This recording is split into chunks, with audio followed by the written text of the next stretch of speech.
मात्र हे चित्र स्पष्ट होत असताना या दोन्ही पक्षांना बंडखोरांचा देखील सामना करावा लागतोय आणि याचा फटका जर बंडखोरी जर मागे घेतली गेली नाही तर याचा फटका हा निवडणुकीत मतांमध्ये बसेल आणि त्या अनुषंगाने कशा पद्धतीने सर्वांची समज काढून या ठिकाणची बंडखोरी रोखावी लागेल या सगळ्या संदर्भात देखील चर्चा होऊ शकते। संयुक्त सभा देखील घेण्याचे या ठिकाणचे नियोजन आहे ते केले जात आहे आणि त्या अनुषंगाने कुठून सुरुवात करायची हा एक देखील प्रश्न आहे। त्यामुळे या सगळ्या नियोजनाबाबत आजच्या या बैठकीत चर्चा होईल अशी माहिती मिळते।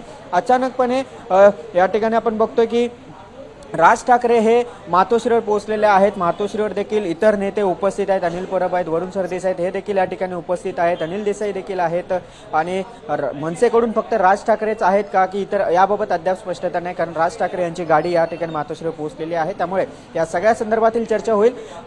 उमेदवारांची बंडखोरी एक आव्हान असणार आहे।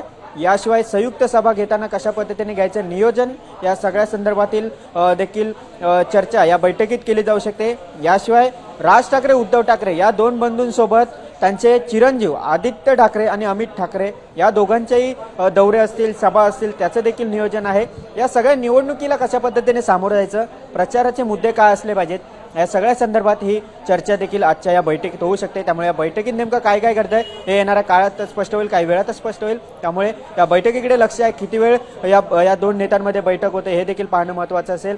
दोन पक्षप्रमुख या ठिकाणी भेटत आहेत।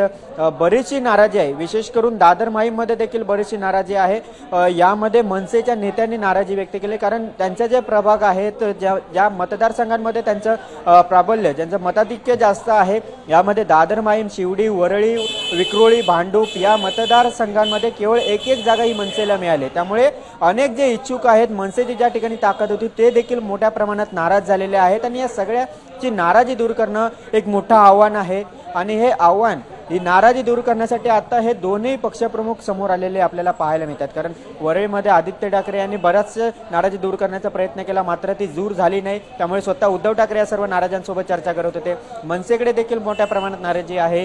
ती खदखद अद्याप जरी समोर आली नसली तरी अनेकांनी अपक्ष उमेदवार आहेत, अपक्ष फॉर्म आहेत ते भरलेले आहेत। त्यामुळे आता या बैठकीत नेमकं काय काय होतं हे पाहावं लागेल, किती वेळ ही चर्चा चालते हे पाहावं लागेल। आजचा दिवस खरं तर महत्त्वाचा होता दोन्ही पक्षांसाठी आणि तो देखील आता पार पडलेला आहे। 5 वाजेपर्यंतची वेळ होती ती देखील संपलेली आहे।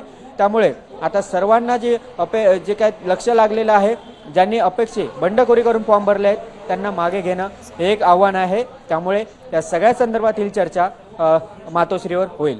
नक्कीच गिरीश, बघा आज उमेदवारी अर्ज भरण्याचा शेवटचा दिवस होता। अगदी निष्ठावंत कार्यकर्त्यांमध्ये कुठेतरी नाराजी आज आपल्याला पाहायला मिळाली आहे। अनेकांनी बंडखोरी देखील केलेली आहे। तर ही बंडखोरी शमवण्यासाठी आता ठाकरे बंधू काय प्रयत्न करणार आहेत?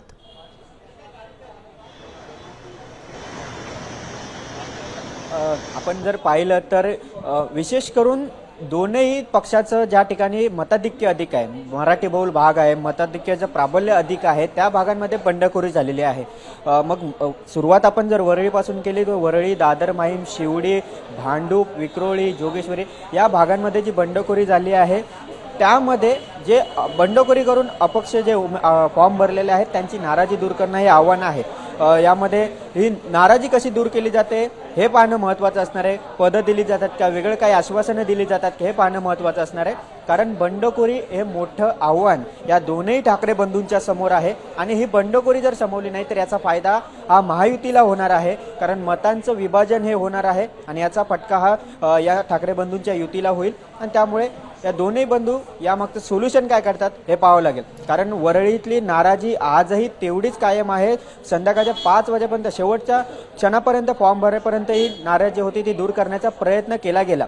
स्वतः उद्धव ठाकरे नाराज जे उमेदवार आहेत, जे इच्छुक आहेत त्यांच्याशी चर्चा करत होते, मात्र त्यांनी अपक्ष बंडखोरी करत अपक्ष फॉर्म भरण्याचा निर्णय घेतला। त्यांनी त्यांचे फॉर्म भरलेले आहेत। त्यामुळे एवढी चर्चा करून देखील हे जे इच्छुक उमेदवार त्यांची बंडखोरी त्यांची समजूत काढण्यात अपयश आलंय। त्यामुळे आता हे दोन ठाकरे बंधू मिळून आता नेमकं काय सोल्युशन काढतात हे देखील पाहावं लागेल।